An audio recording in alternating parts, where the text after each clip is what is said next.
Brr. Baby, Nope, not anymore. We are not getting sued on our first episode. But it's our cold open. And your bad puns are giving me a cold sore. I'm so cold that I am shivering. I'm so cold that you can use my nose drippings as chopsticks. Ew. I'm so cold that I'm shivering. That's from SpongeBob.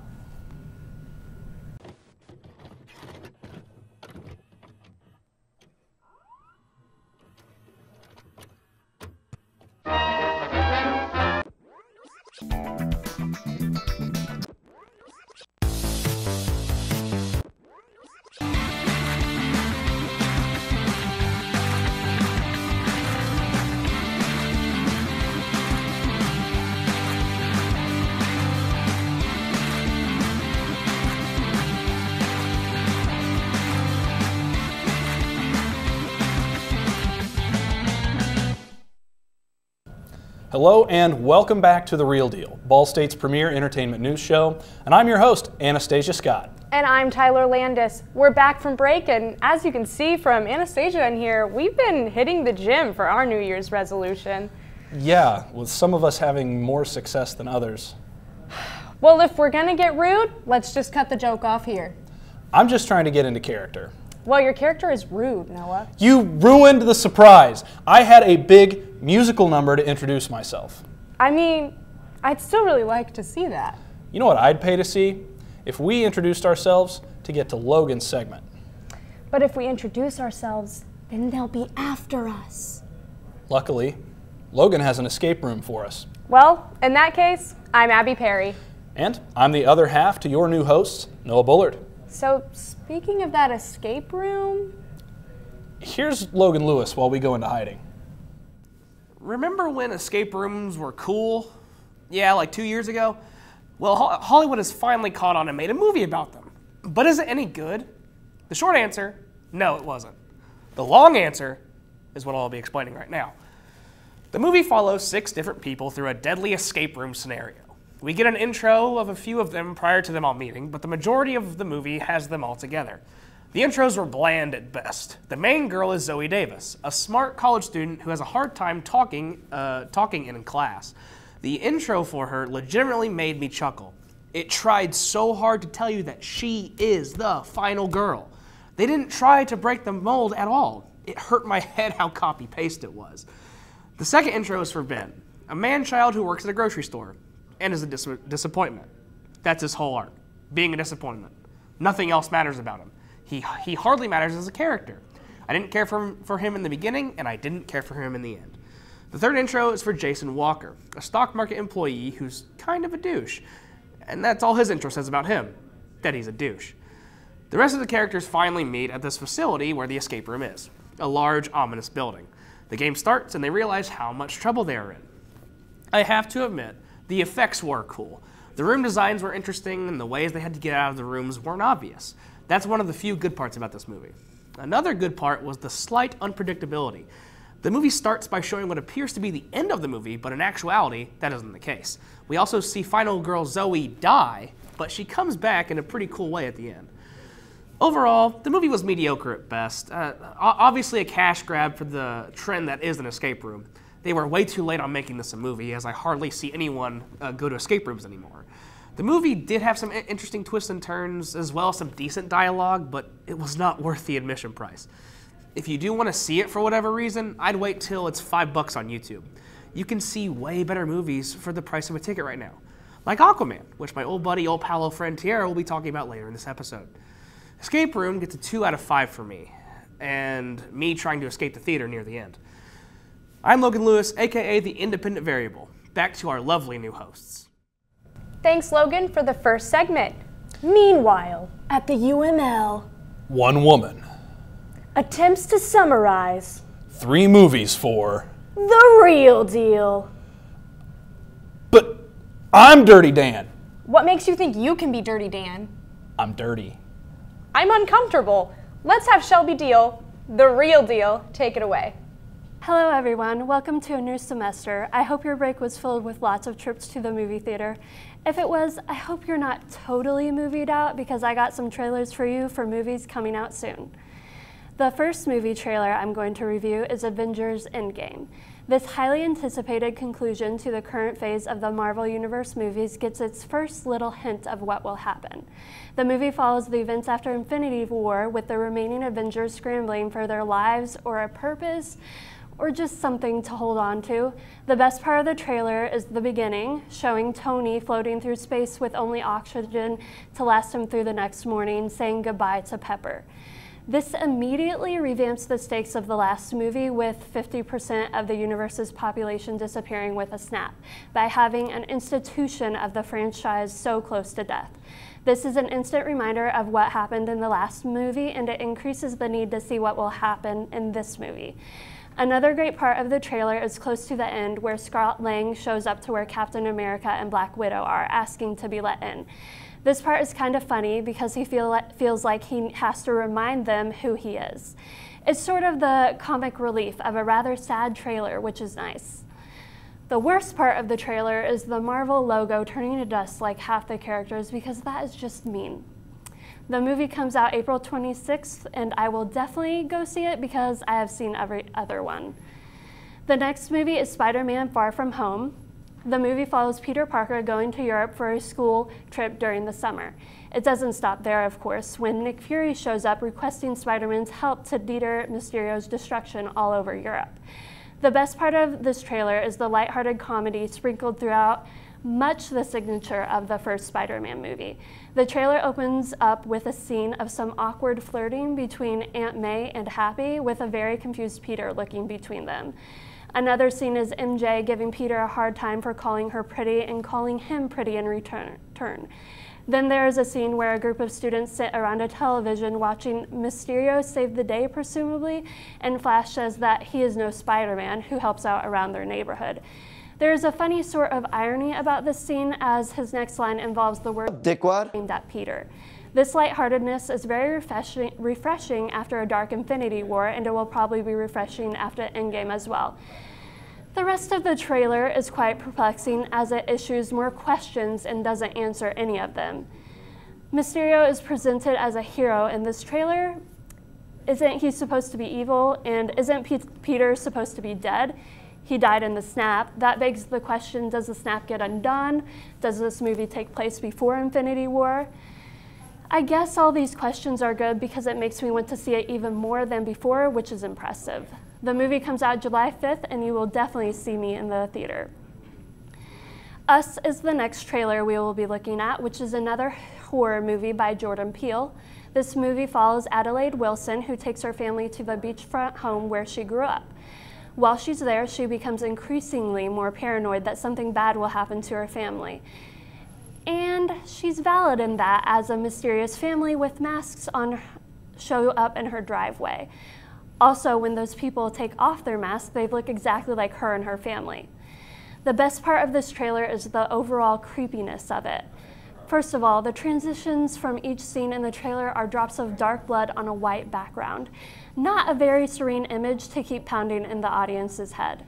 There's also this part where the husband tries to confront the creepy family with a bat, and they just stand there in silence until they move really fast, and the father counterpart is the only one left in the driveway. Then it does these really fast cuts to other scenes, like one of the family counterparts climbing a tree really fast and the daughter getting choked by her counterpart. Overall, it seems like a really interesting horror movie. It comes out March 22nd, and I'm currently clearing my schedule to go see it. I'm Shelby Deal, and thank you for letting me talk about movies. Thanks, Shelby. Looks like a bunch of great movies to put down on my calendar this year. Speaking of which, let's see what other movies are coming to a theater near you. You? What do you say? Say I'm not called John anymore. It's funny, huh? Where would you want to find me? My husband has never seen your face. You were right about him. He's violent with you. What's this? Just a little scratch. Little scratch, huh? I want you to take him out on your boat and drop him in the ocean for the sharks. It's just like in every story we ever read. Luke Skywalker, Harry Potter, something amazing happens. And they find out they're descended from magical families. Mum, don't freak out, okay?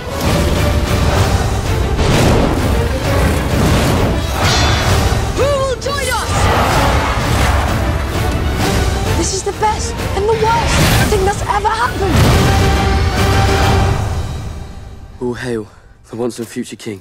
Please don't. Stan Laurel and Oliver Hardy arrived in Britain today as they embarked on a national tour. We're doing this while we're waiting for this new picture to come together. I'm gonna make sure that this tour gets off on the right foot.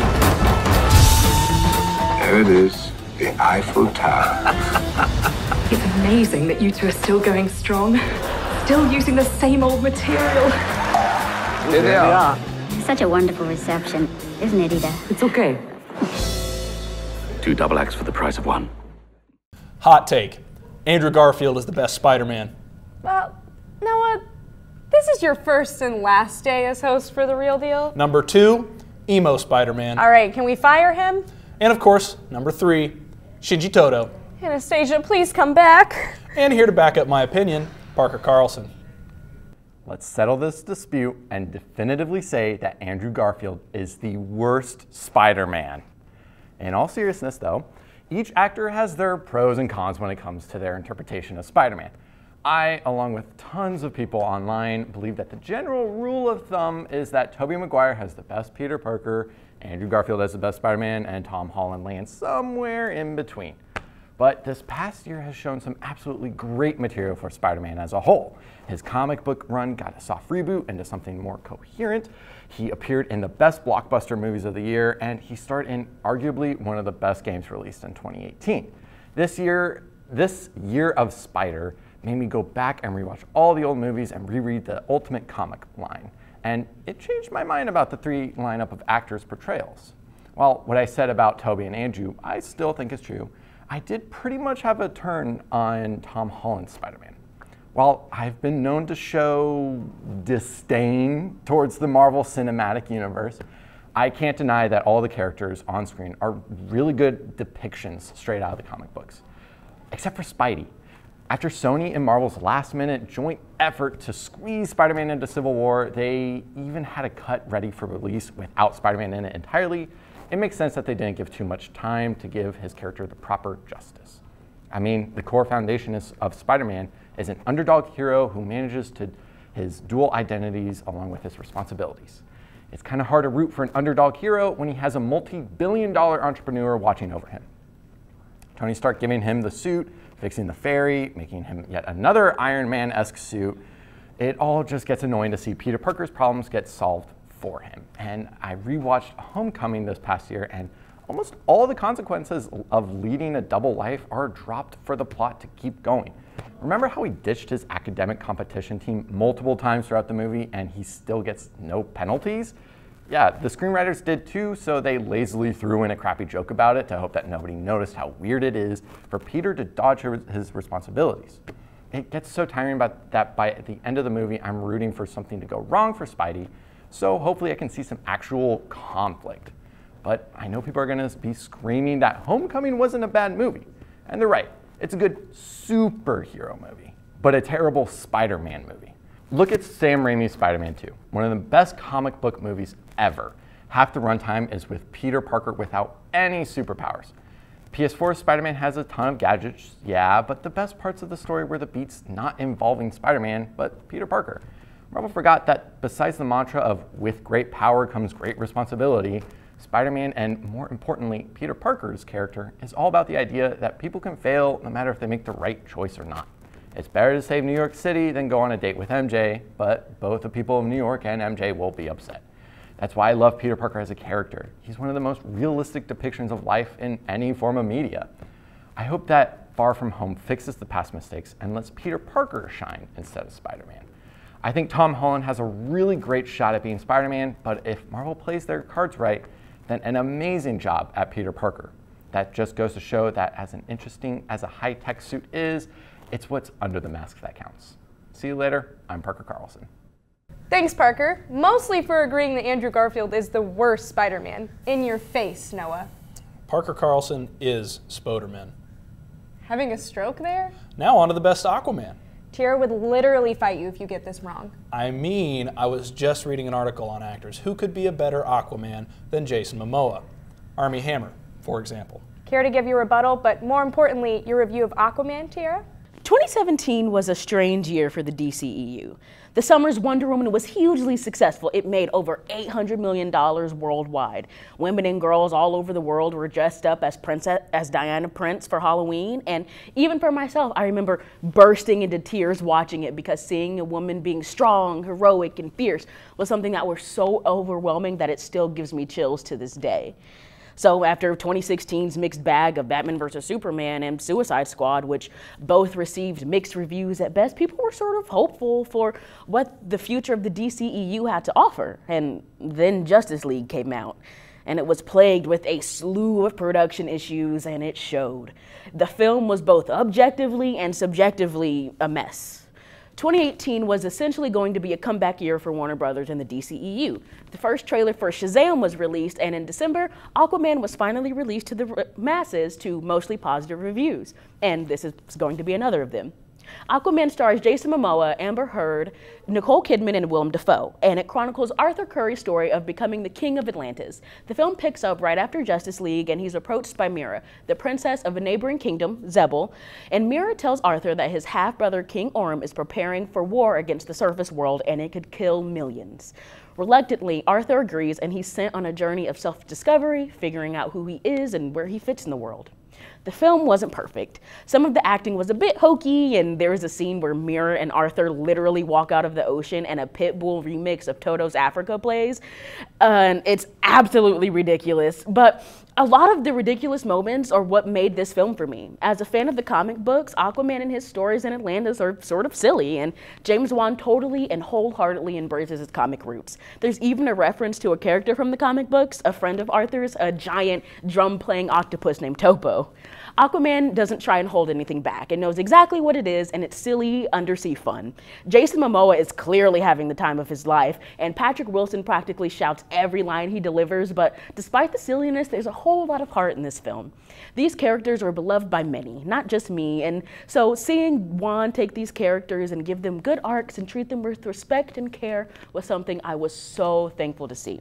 Other standouts include Tamara Morrison and Nicole Kidman. They play Arthur's parents, Tom Curry, a lighthouse keeper, and Queen Atlanta, the Queen of Atlantis. The film shows their love story, and some of the most emotional moments of the film come from the two of them. Yahya Abdul-Mateen II, who starred in Netflix's unfortunately canceled The Get Down, played Black Manta. So I was extremely excited to see him in another role again. He was amazing as Black Manta, and I can't wait to see what they do with Black Manta and any potential sequels, considering he is one of Aquaman's biggest nemesis in the comic books. Overall, Aquaman was a ride full of thrills, laughs, and even some tears. Though it wasn't always perfect, I thought it was gorgeous and well executed, and it didn't do anything to shy away from its roots. Though maybe it did a lot to get away from how people thought of Aquaman thanks to Super Friends, this film still holds a special place in my heart. And in my opinion, I thought it was completely deserving of the $1 billion it reached recently. You can tell it was made with a lot of love and passion, and that's all we can really ask for. It's exactly what the DCEU needed, and by the looks of Shazam, it could be another sign that the DCEU is finally getting some much needed stable footing. I give Aquaman a 3.5 out of 5. I'm Tiara Spells, the girl with the Aquaman tattoo, and I'll see you next time. Thank you, Tiara. Let's hope that Aquaman takes the lead and the rest of the DCEU follows suit. Maybe we can start our own cinematic universe to compete. All of our shows can be its own movie. I'm sure that'll turn out very good. Speaking of which, it's time for our shameless plug. This week we've got not one, but two shameless plugs. We've got 8-Bit featuring Logan, Landon, Parker, and of course Angelo. Also we have his show, Rental Breakdown, with Nate, Tyler, Anastasia, and Logan. But in the meantime, I want to focus on a really positive episode today. You know, boys. let's step away from the negativity. Let's be a little more wholesome let's this year. stop thinking about 2019. Let's year stop of the thinking wholesome. about the EA screwing up, about Telltale shutting down, about workers Thanks for in the reminding industry being abused. 120-hour work weeks. Let's stop thinking about that, man. It's not happening if you don't think about it. We're not a part of it, so it doesn't matter. So what we are going to talk about are our individual top 5 favorite games of all time. We have about 20 minutes here, so we can kind of... Hot Take Part 2. Avatar The Last Airbender was M. Night Shyamalama Ding Dong's best movie. What movie? Avatar The Last Airbender. You never heard of it? I saw the show, but they never made a movie. took a visit to Lake Laogai? I'll show you the movie while Nate Richard gives you his review of M. Night Shoop-Shoop-de-Whoop's new movie. Everybody was shocked yet stoked when at the tail end of Split, it was revealed to be, spoiler alert, a secret sequel to Shyamalan's Unbreakable. So when it was announced that the characters from both films were going to meet in a film called Glass, you bet I was excited. The thought of Bruce Willis and Samuel L. Jackson finally reprising their roles as David Dunn and Elijah Price once seemed like a fantasy, but now M. Night Shyamalan has given us the conclusion to their story in Glass. And it's pretty good. Mostly. The film follows David Dunn, Elijah Price, and Kevin Wendell Crumb, played by James McAvoy, who are locked up in a psychiatric hospital under the watchful eye of Dr. Ellie Staple, played by Sarah Paulson, who believes that the men's powers are just simply an illusion. It's a bit hard to go into the film without any spoilers, so I'll just put it this way. I loved the first act of this movie. It had a lot going for it. The film starts to take a dip in quality, and I honestly don't know how I feel about some of the directions this film took in the third act. For the first time in a very long time, Bruce Willis actually seemed like he wanted to be on set and was committed to giving a pretty good performance. I also really enjoyed seeing James McAvoy's Kevin back on the big screen, and honestly, I still don't understand how he didn't get an Oscar nomination for playing the character in Split. Samuel L. Jackson is also great here, though when isn't he entertaining? Shyamalan's direction is solid here, and he was able to bring the same chilling atmosphere that he brought with Split, which leads me to another point.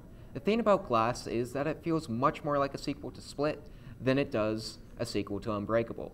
Willis and Jackson get enough screen time, but the film's primary focus is McAvoy. The script is a tad rough in spots, and some of the dialogue really could have used some work. A lot happens in the last act, and it all feels very convoluted. Some of the character arcs here just don't really work. Though it's not the fault of the actors at all. It's more on Shyamalan's part.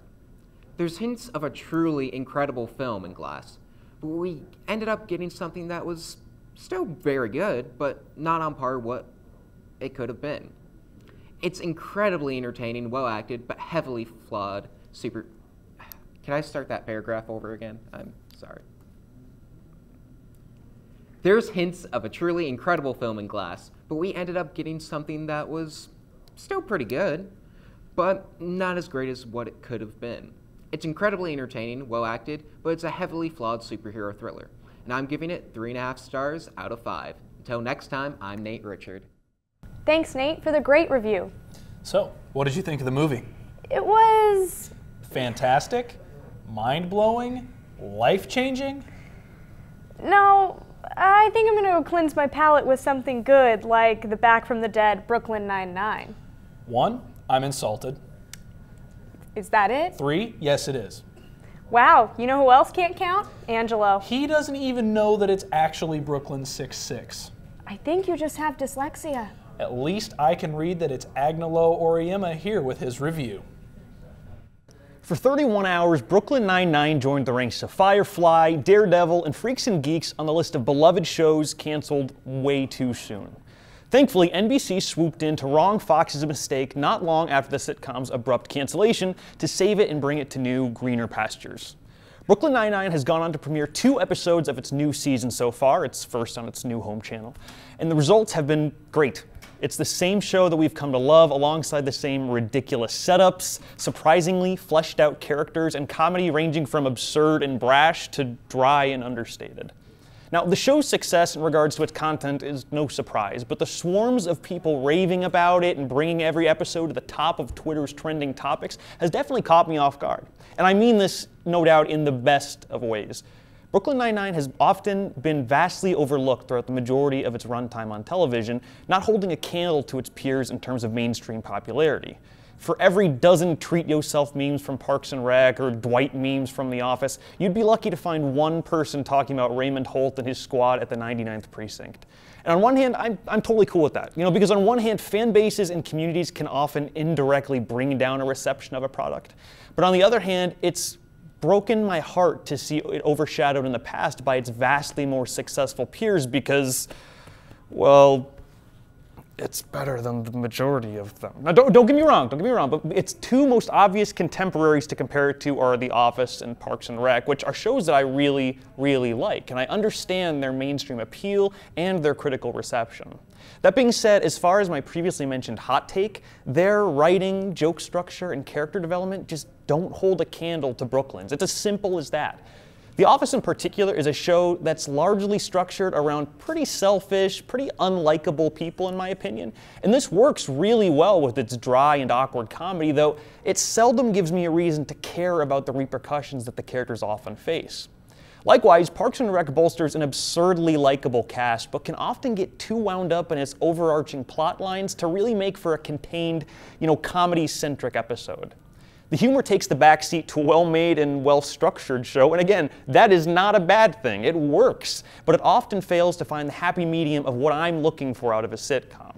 Brooklyn Nine-Nine succeeds on a multitude of fronts for balancing its childlike humor with strong emotional cores and ties to family life. The father and son connection of Peralta and Holt, its discussions on female empowerment and homophobia, and actually going as far as to talk about racial profiling by police officers on a Thursday night sitcom, these are bold and unneeded elements that add icing onto this already fantastic cake. The show is unprecedentedly smart when it comes to balancing out its tones and elements to produce a really overall special product. Each episode is better than the last, and the show, even after starting really well, continues to get better somehow. Unlike The Office, which really fell apart in its closing few seasons, and Parks and Rec, which, while improving drastically, had an exceedingly rocky beginning. Now, I don't care if you like any of these shows more than the other. That's awesome, in fact. But in my opinion, Brooklyn Nine-Nine is one of the best, most surprising, and well-made sitcoms ever to grace the television screen, and I'm genuinely thankful that it's now getting the recognition that it deserves. Until next time, I'm Angelo Auriemma. I don't know what I'm doing with my life. Bye-bye. Thanks, Agnolo. Don't you mean Angelo? I clearly meant oob nagoob loob, oob oob broob boob boob. See, I'm trendy. I know what the audience wants. Yeah, they want our final words. I specialize in those individuals who believe they are superheroes.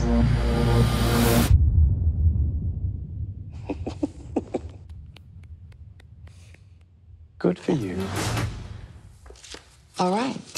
Penthouse. You need to wait your turn. Relax, it's not a holdup. Just sign this one, please. How would I sign it? I don't know. Slowly. What, don't your arms work? They don't. The only way to stop this war is for you to take your rightful place as king. Trust me, I am no king. You do your best thinking when you're not thinking at all. So here's the deal. We don't delve into fan theories very much on this show. It's divisive and it leaves us putting too much stock in what could have, might have, or should have been. However, there's one fan theory that I believe needs to be discussed, and by discussed, I mean me telling you the ultimate truth. Jar Jar Binks is a Sith Lord. Yes, that Jar Jar Binks, the awkward Gungan introduced to us in the Star Wars movie that came before the second worst Star Wars movie. The Phantom Menace wasn't a good film. It spent way too much of its runtime explaining midi-chlorians and how the Force works, and it killed off the coolest Sith in the entire galaxy. Spoiler alert. If your movie's only redeeming quality is Liam Neeson and he dies in the first 30 minutes, it's a bad movie. Sorry, I'm getting off track here. I didn't come to complain to you all about how awful Phantom Menace was. I came here to explain to you the single most important piece of plot development in the entire Star Wars franchise. Jar Jar Binks single-handedly controlled the actions of an entire republic, drove them to eliminate democracy from an otherwise peaceful galaxy, and ushered in a new era of the Sith. There are so many reasons why this theory makes sense that I couldn't begin to explain them all before I got kicked off the set. So, we'll run through a few of the important ones. First, Binks is a skilled warrior, not some bumbling fool that we all believed him to be. You have to think about it. In the Star Wars universe, we rarely see normal characters exhibit extraordinary feats of physical ability unless they're Force sensitive at the very least. Jar Jar does a few twisting somersaults at about 20 feet in the air. He tricked us all with his buffoonery, but even on the battlefield, he's amazingly successful.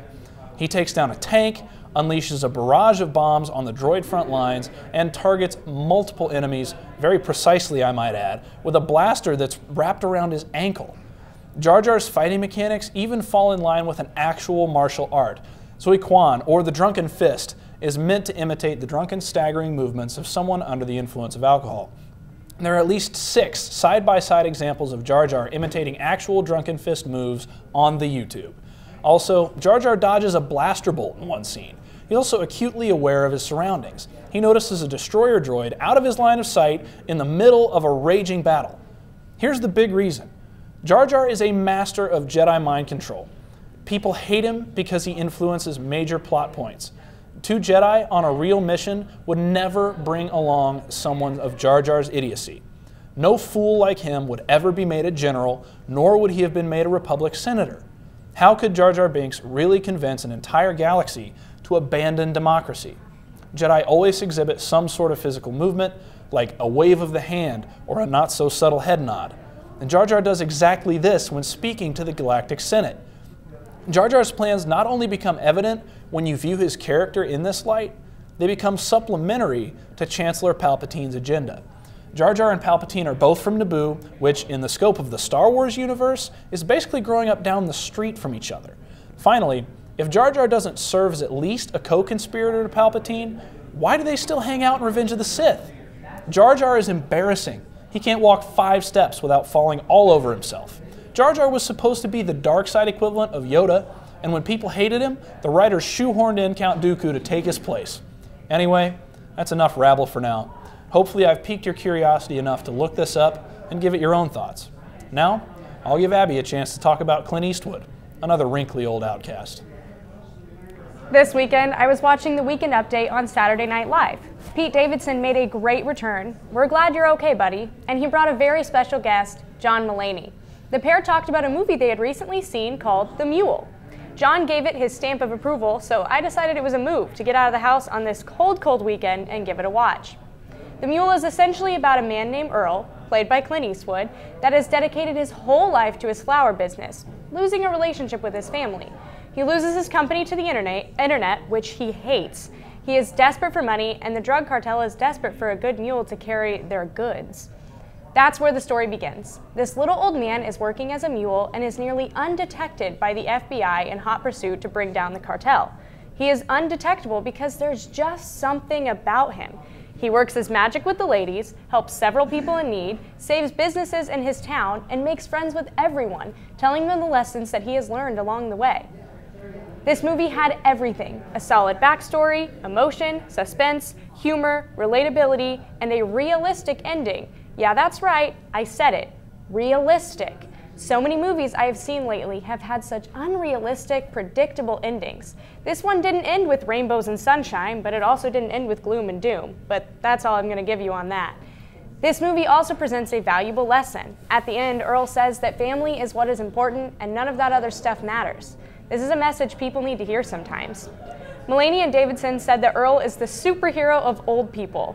While that may not be the most tasteful way of putting things, it's true. I believe Earl is, but I also believe that Clint Eastwood is. He directed, produced, and held the lead role in this movie.